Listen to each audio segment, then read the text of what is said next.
Thank you.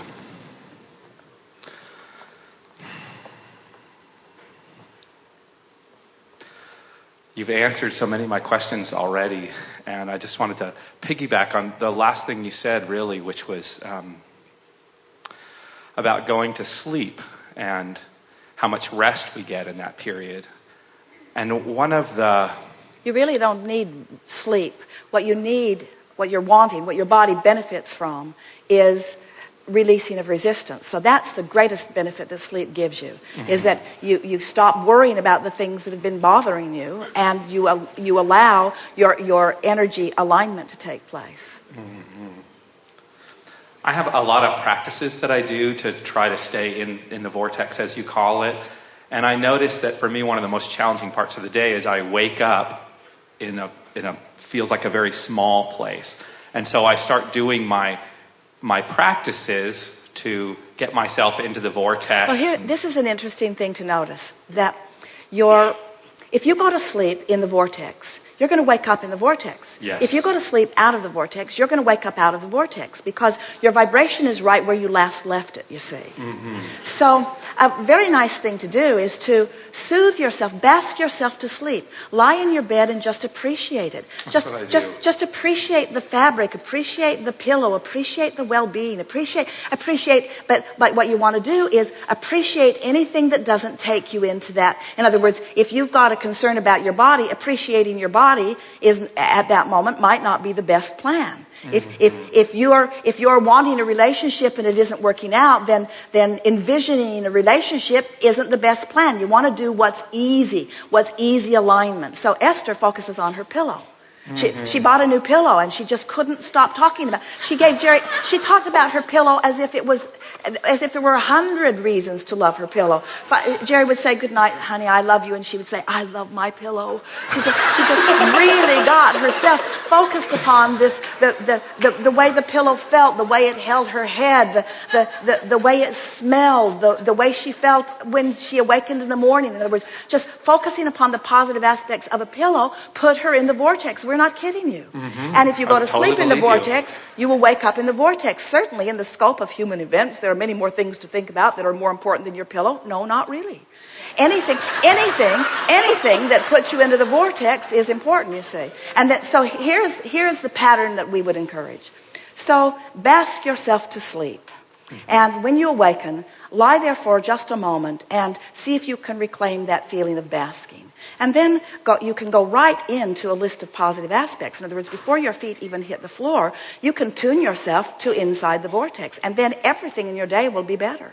Everything in your day will be better. I love my feather pillow too. It holds my neck just right. And I have a practice of, really grounding myself before I go to bed. But somehow it's not showing up the way you're saying. I still wake up often and it feels like I'm in this other land, and it's like a one-way mirror. You can only see down, you can't see up. It's a progressive thing. You see, these are the things that you want to be aware of. And so let's just ask you some questions here. Okay. Do you accept that you are... I get that through me sometimes. Do you accept that you are source energy, a part of which is expressing in this physical body? Yes. And do you accept that in this physical body that you are constantly the focused reason for an expansion in the larger part of that which is you? Do you accept that your moving through contrast, your living of your life is the reason that the source within you is having the fantastic expansion that it is having? I'm not sure.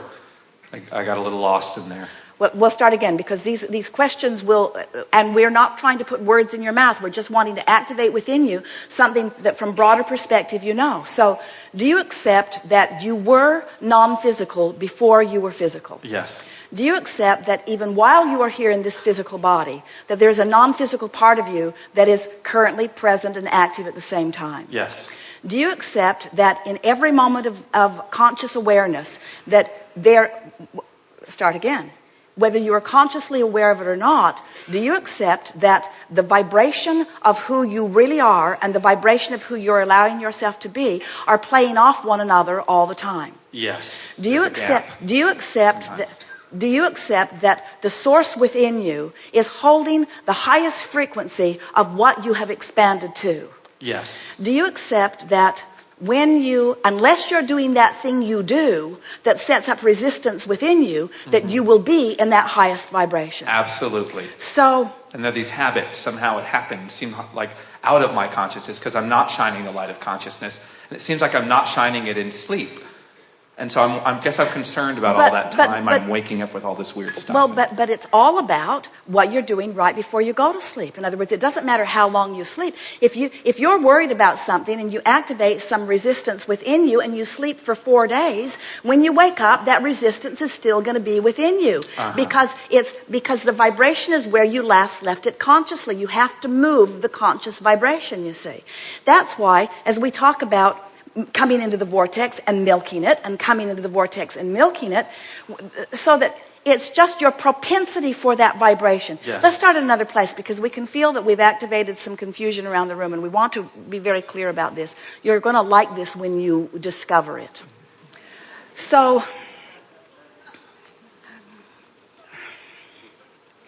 every thought that has ever been thought still exists. And those thoughts are gathered together by law of attraction. There's a coalescing of them. So there are rivers and streams of thoughts. So what you're really wanting to do is to figure out how to tune to the highest frequency of who you are. And your emotions hold the key to that. So if you can accept that all of that expansion has taken place and that the larger part of you stands being, knowing, being who you are, and you are not beating the drum of something that's bothering you, in the absence of that resistance, this powerful law of attraction vortex will take you right to who you are. And as you're being called to it, you feel the passion of it. In other words, the moving in the direction of who you are is what exhilaration is. It's what passion is. It's what frisky is. It's what that robust feeling is. The feeling of coming into alignment. Now, you're not ever going to get it done, because life's going to, no matter where you stand, there's still going to be contrast. Even inside the vortex, there is variety that is causing you to ask for more. Yes. So you're always going to be asking for more, and you're always going to have already become more. So your work is always the same, to allow yourself to be all that you have become. And anytime you're not allowing it, you're going to know it by the negative emotion that you're feeling. So if you just do your best to feel as good as you can, as much as you can, and especially right before you go to sleep, what you'll begin to notice is that you'll have more obvious in the vortex moments. And when you are aware that you're feeling good, that's when you want to stop and practice the vibration of it. Now, here's what all of that was leading up to. Our friend earlier, in fact, it's come up several times as we've been chewing together here already today, talking about the lives that you're born into, or the environment that surrounds you, or what you're witnessing even when you're children. In other words, what is it that sets your patterns of thought into motion? And we say, for most people, it's what they are observing. What you're observing is what causes you to begin to offer your vibration. So if you see something that's lovely, you offer a vibration that matches it. If you see something that's awful, you offer a vibration that matches it. And so a lot of where people are by the time that we begin to visit with them has to do with what their environment has been like and what they've been observing, because they are vibrationally responding to what they've been observing. So injustices or unfairnesses or sicknesses or poverty or abundance or wellness, people are they allow what they're observing to train their vibration.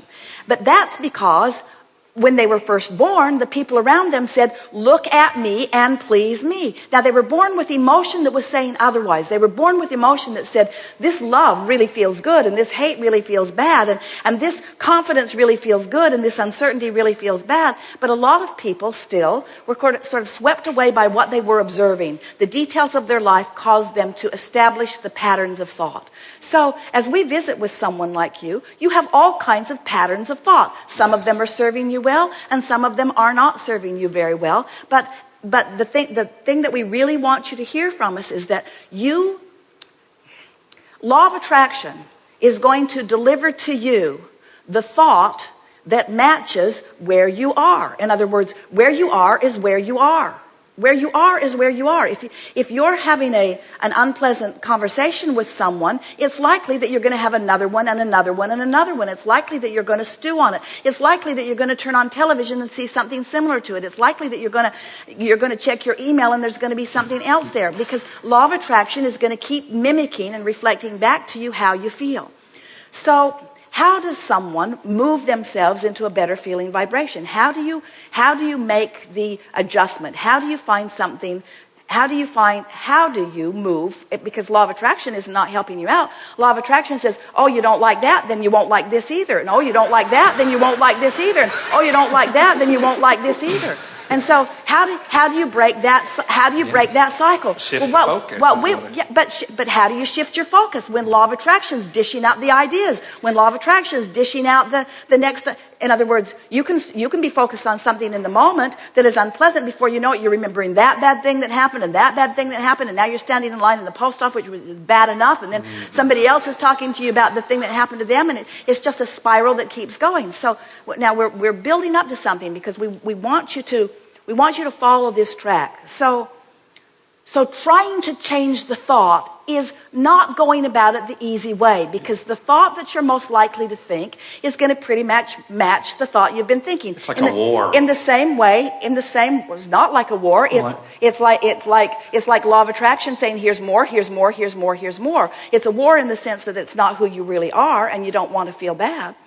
So yeah, I just meant if I try to talk against that thing, I stopped that years ago, because it feels like... That's what we were demonstrating with those cards. All it does is cause you to dig in more. So you're all there before we're even getting there. So what is the logical way to break that evil spell? Stop thought. Stop thought. Take a walk. Go for a run. Listen to some music. Meditate if you can. In other words, what you want to do is slow the thought down. Now, what we said earlier is if you're specifically negative, get more general negative, and then get more general negative, and then get more general positive. But it's much easier. Friends, it is much easier. It is so much easier to just catch yourself having accidentally stumbled into the vortex, and then just stay there a little longer until the these are the key words: to allow the source within you to tune you to the frequency that is really who you are. Because that's what's going to happen. The negative stuff tuned you.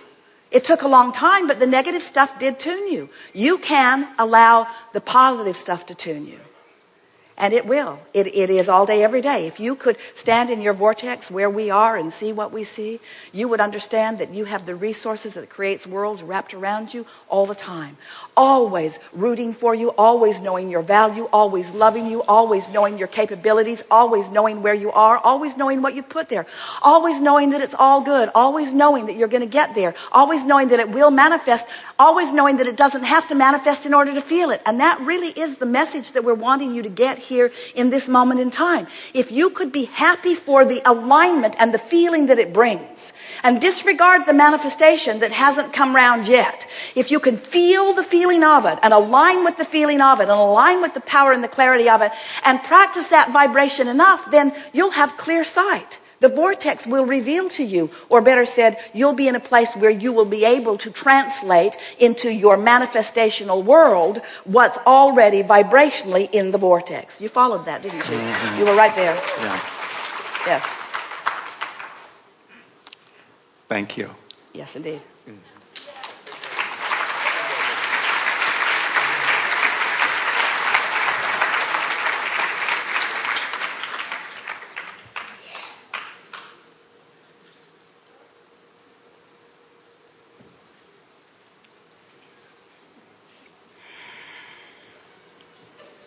So what is the vortex? It's a state of being where the larger part of you exists. It's the fullness of who you are, holding a steady light so that you will always know in every moment where you stand in relationship to it. It's the guidance that you have always been looking for, that has always been available to you.